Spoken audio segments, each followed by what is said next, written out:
Yo, what's up? It's been a while. Last weekend I was at Canbrawl. It was a huge for 7 point Highlander event. There were 106 players. It was an awesome time. I played all 7 rounds. Thanks so much to Pat for putting it on. And it was, yeah, just great to have a trip, see the boys, and play some Magic. I wanted to talk about my experience at the event and how my games played out, but I realized that the old format didn't really do it for me. It's not the same as watching gameplay, and honestly, the storytelling is a bit kind of dry. So I went back to the drawing board and I found a format that really can help to engage people. So let's do a tier list of every mistake that I made at Canbrawl this year.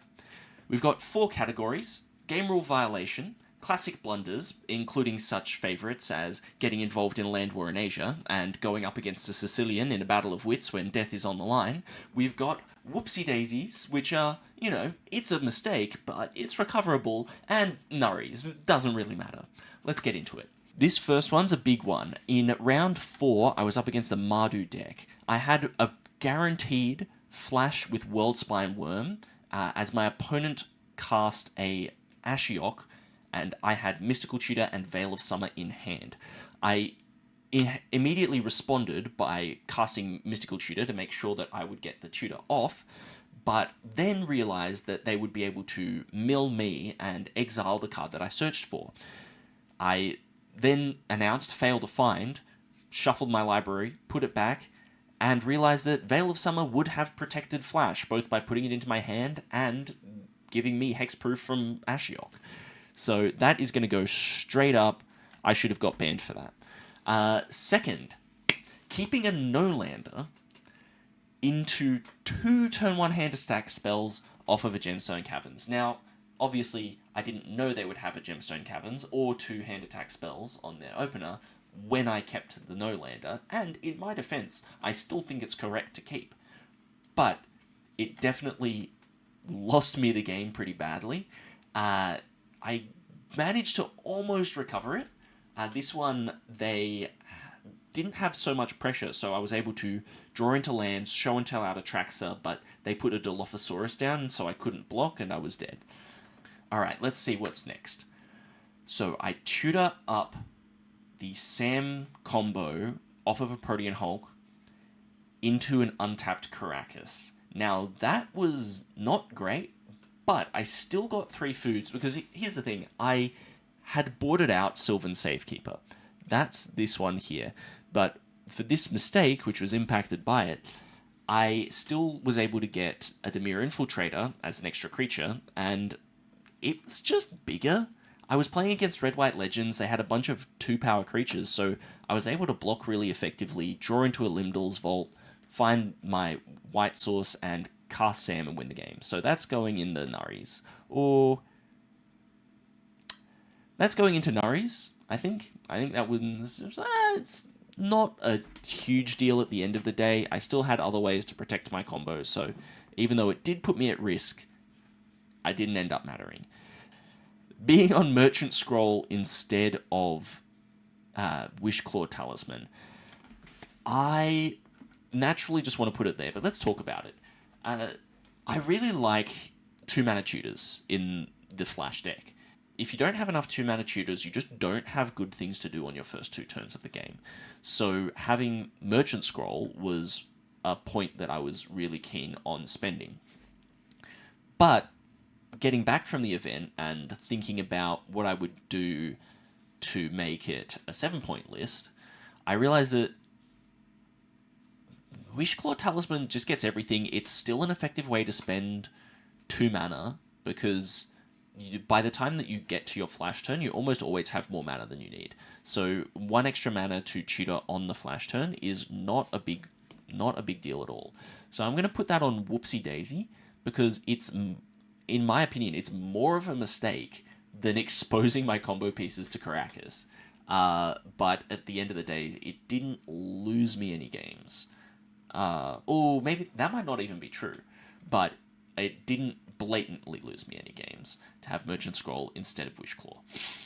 Now, not putting out Show and Tell into the Oath of Druids deck, that was a mistake, and definitely exposed me to some risk fortunately, they only got to play 3 turns in that entire match, so it paid off wonderfully. Boarding out Sylvan Safekeeper. Sometimes this is correct. A lot of decks will cut removal because it's not effective into your combo most of the time. But it depends on the deck, and things like Legends are not necessarily going to have enough in their sideboard to replace all of their removal. So I'm going to put that under whoopsie daisy. There are times when it's correct, and I definitely did it at times when it was not correct.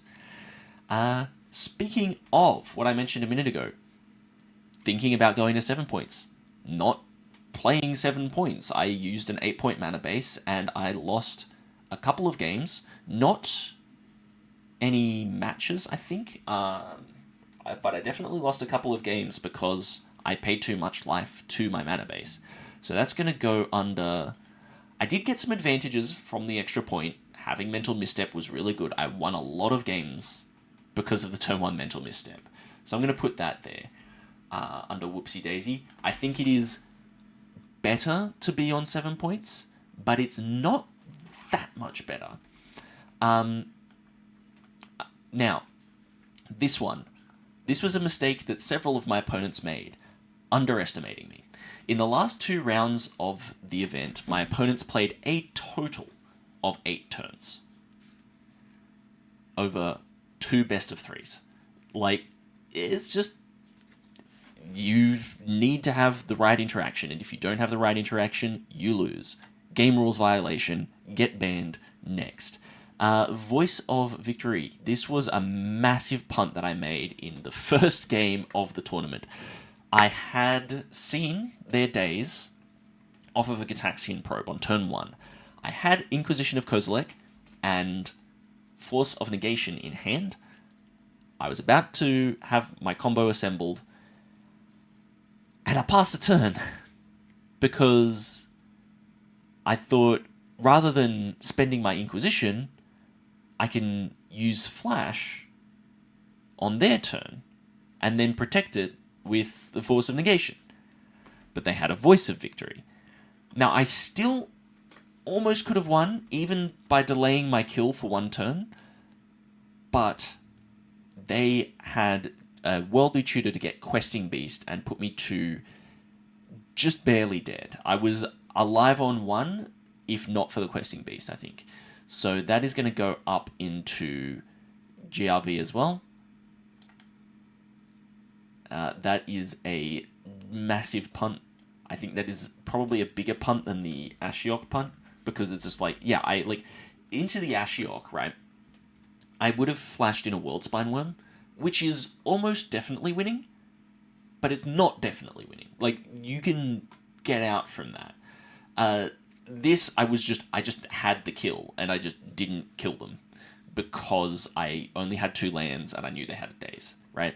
So, I could have won a game, just chose not to. That was bad.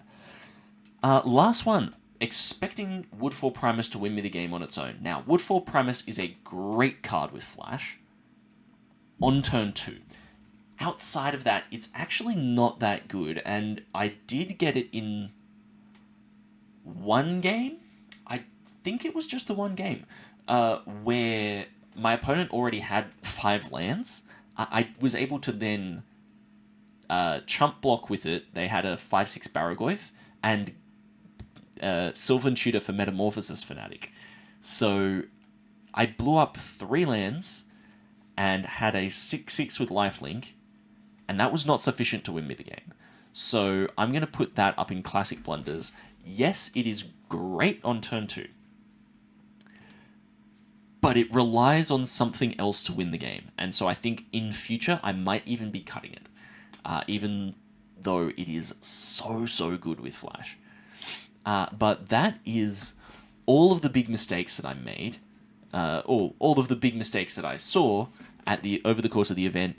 It was, again, a great event, had a blast, and I'm thinking that, honestly, if I had just a bit more practice, especially post-sideboard matches, I think that I definitely would have had a chance at going 5-2, maybe even could have made 6-1. Obviously, being at the higher tables, I would have had to play against a lot more Grixis, but the deck is really resilient, so I think people are underestimating Flash as a meta contender.